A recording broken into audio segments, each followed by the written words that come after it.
Perkenalkan, nama saya Nina Yuatni, NIM 050102307 dari Program Studi Sistem Informasi Universitas Terbuka UPPJJ Jakarta. Video ini saya buat untuk memenuhi tugas praktik 1 mata kuliah pemrograman berbasis web. Pada tugas ini saya diminta untuk membuat aplikasi web pemesanan bahan ajar Sita yang terdiri dari 4 halaman, yaitu login, dashboard, tracking delivery order, dan informasi stok bahan ajar. Aplikasi dibangun menggunakan HTML, CSS, dan JavaScript, di mana HTML menyusun struktur halaman, CSS mengatur tampilan antarmuka, dan JavaScript digunakan untuk interaksi pengguna, validasi form, pencarian delivery order, serta pembayaran tabel stok secara dinamis tanpa reload halaman. Sebelum saya menjelaskan hasil pengerjaan aplikasi, pertama-tama saya tampilkan terlebih dahulu instruksi tugas praktikum 1. Sebagaimana dapat dilihat, pada tugas ini kami diminta untuk mengimplementasikan struktur HTML yang sistematik dan valid, mendesain antarmuka menggunakan CSS, inline internal dan eksternal, menggunakan JavaScript untuk memanipulasi DOM termasuk validasi form, memanipulasi tabel data, alert atau model, serta interaksi UI. Menyusun proyek secara modular dengan pemisahan folder untuk HTML, CSS, JavaScript, dan aset, serta menambahkan kreativitas tambahan pada tema, fitur, dan UI aplikasi. Seluruh ketentuan tersebut telah saya terapkan dalam aplikasi Sita yang saya bangun. Selanjutnya saya akan masuk ke penjelasan struktur direktori aplikasi dan penjelasan bagian kode pada masing-masing halaman. Sebelum masuk ke pembuatan aplikasi, saya terlebih dahulu membuat struktur direktori untuk Sita. Di dalam folder utama, saya menambahkan beberapa subfolder, yaitu CSS untuk file gaya tampilan, JS untuk file JavaScript, BMG untuk gambar bahan ajar, dan aset untuk logo Universitas Terbuka. Kemudian saya menambahkan 4 file halaman utama, yaitu login, dashboard, stock, dan tracking sesuai kebutuhan sistem pemesanan bahan ajar Sita. Berikutnya saya masuk ke proses pembuatan halaman dashboard, yaitu halaman utama yang akan muncul setelah pengguna berhasil login. Di bagian paling atas saya menggunakan elemen header untuk menampilkan judul aplikasi Sita agar identitas sistem terlihat jelas di seluruh halaman. Kemudian pada bagian main, saya menambahkan satu section berbentuk card untuk menampilkan salam sapaan kepada pengguna. Pada halaman ini saya menggunakan tag H2 dengan ID kritik. Teks sapaan tidak ditulis secara statis, tapi disiapkan agar bisa diubah secara dinamis nantinya. Setelah itu saya membuat struktur menu navigasi menggunakan elemen anchor di dalam grid. Pada bagian ini saya menyediakan tombol menuju dua fitur utama, yaitu halaman informasi stok dan halaman tracking pengiriman. Dua menu lainnya saya buat sebagai placeholder untuk fitur lanjutan, sehingga tampilan dashboard tetap menyerupai sistem Sita yang sebenarnya. Terakhir, saya menambahkan teks script di bagian bawah halaman untuk menghubungkan file JavaScript sehingga nantinya dalam dashboard dapat menampilkan greeting secara otomatis sesuai waktu. Dengan demikian, struktur HTML untuk dashboard selesai dan siap digunakan sebagai pusat navigasi aplikasi.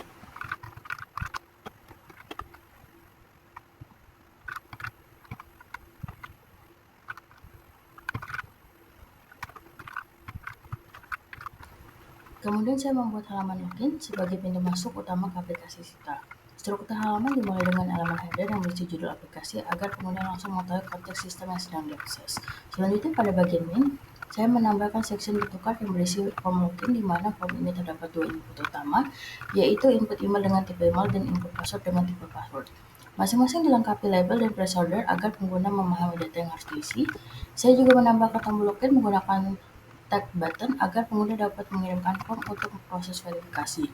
Selain itu terdapat dua tombol tambahan, yaitu lupa password dan daftar, yang nantinya berfungsi sebagai pilihan navigasi jika diperlukan. Terakhir, saya menutup halaman dengan menautkan file JavaScript melalui text script di bagian bawah sehingga proses validasi login dapat dijalankan setelah struktur HTML terbentuk sepenuhnya. Dengan demikian, pembuatan halaman login selesai dan halaman siap digunakan oleh pengguna sebelum masuk ke dashboard. Selanjutnya saya membuat halaman stok yang berfungsi untuk menampilkan daftar bahan ajar beserta jumlah stok dan harganya. Pada bagian atas halaman, saya tetap menggunakan elemen header agar tampilan konsisten dengan halaman lainnya. Di dalam bagian main, saya membuat sebuah section berbentuk card yang berisi form penambahan stok baru.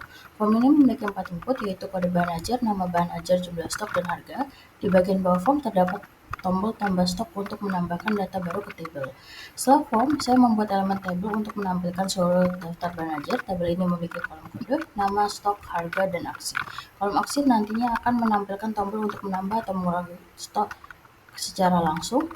Bagian yang penting adalah setiap elemen pada tabel dan form diberikan ID agar dapat dimanipulasi menggunakan JavaScript, dan struktur HTML dibuat tanpa reload halaman. Dengan demikian, pembuatan halaman stok sudah selesai dan siap digunakan untuk mengolah data Banner.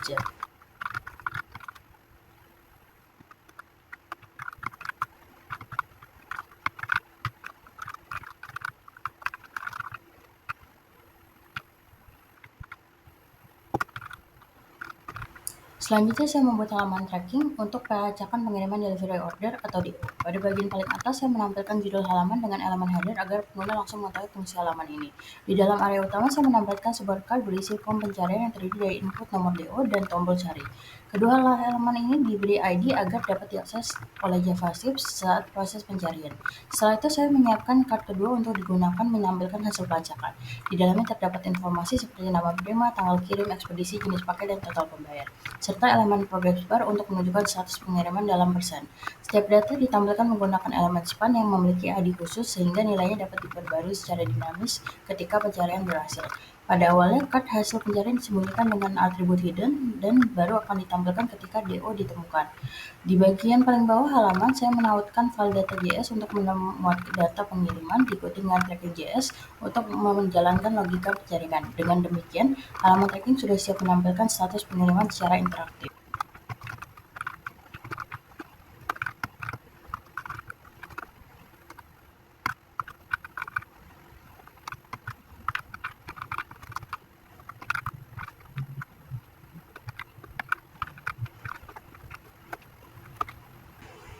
Pada bagian selanjutnya, saya menuliskan secara terpisah di file style agar tampilan aplikasi lebih konsisten dan proses pengumuman tetap terstruktur. Di bagian awal file, saya mendefinisikan beberapa CSS variabel seperti warna utama, latar belakang, teks, serta warna untuk elemen sukses dan danger. Dengan cara ini, jika suatu saat diperlukan perubahan warna tema, saya hanya perlu mengganti variabel tanpa mengubah seluruh kode CSS. Saya juga melakukan reset margin dan padding pada elemen HTML dan body, lalu mengatur font, line height, dan warna dasar aplikasi agar tampilan terasa bersih dan profesional. Untuk bagian header, saya menggunakan line gradient sehingga warna biru terlihat lebih hidup, disertai efek bayangan untuk memberikan depth pada tampilan. Selanjutnya, saya membuat kelas card dengan border radius, background putih, dan box shadow untuk membedakan area konten dengan halaman utama. Saya juga mengatur beberapa layout utilities seperti kelas grid, row, dan container sehingga penempatan elemen menjadi responsif dan rapi. Untuk tombol, saya memberikan gaya border, padding rounded corner, serta variasi tombol utama dengan warna biru. Terakhir, saya membuat styling untuk elemen progress bar pada halaman tracking agar status pengiriman terlihat visual dan interaktif. Dengan style CSS ini, seluruh halaman aplikasi sistem memiliki tampilan yang seragam, modern, dan mudah digunakan.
Pada file JavaScript dashboard, saya menambahkan logika untuk menampilkan salam otomatis berdasarkan waktu lokal. Program membaca jam berangkat, kemudian menentukan apakah pengguna akan disapa dengan selamat pagi, siang, sore, atau malam. Hasil salam tersebut dikirim ke halaman HTML melalui dokumen .getElement by ID, sehingga halaman dashboard terasa interaktif tanpa perlu reload.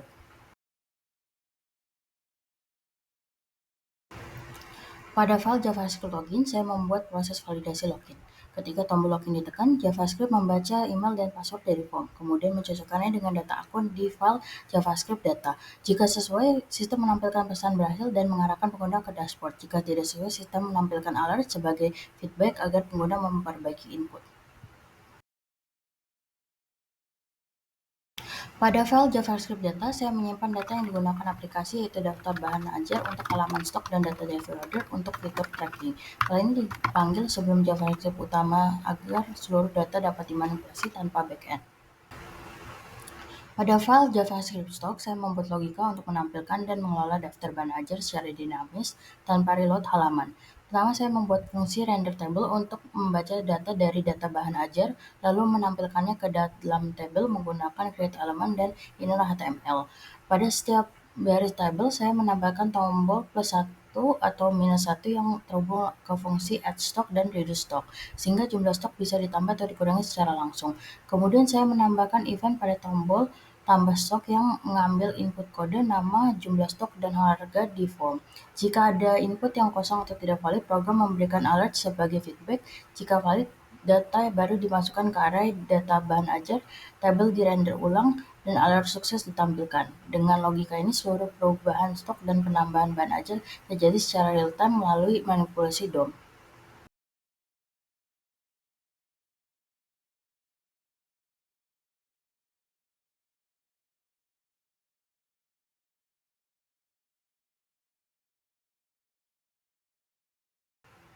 Pada file JavaScript tracking, saya membuat logika pencarian pengiriman berdasarkan nomor DO. Ketika tombol cari ditekan, program membaca input lalu mencocokkannya dengan data delivery order. Jika input kosong atau nomor DO tidak ditemukan, program menampilkan alert dan menyembunyikan kartu hasil pencarian. Jika ditemukan, program memperbarui elemen HTML menggunakan teks konten untuk menampilkan nama penerima, tanggal pengirim, ekspedisi, jenis paket, dan total pembayar. Selain itu, saya juga memperbarui elemen programnya dengan style.with untuk menampilkan presentasi status pengiriman serta menampilkan teks status. Untuk kenyamanan pengguna, saya juga menambahkan event enter agar pencarian bisa dilakukan tanpa klik tombol. Dengan logika ini, halaman tracking dapat menampilkan status pengiriman secara interaktif dan responsif.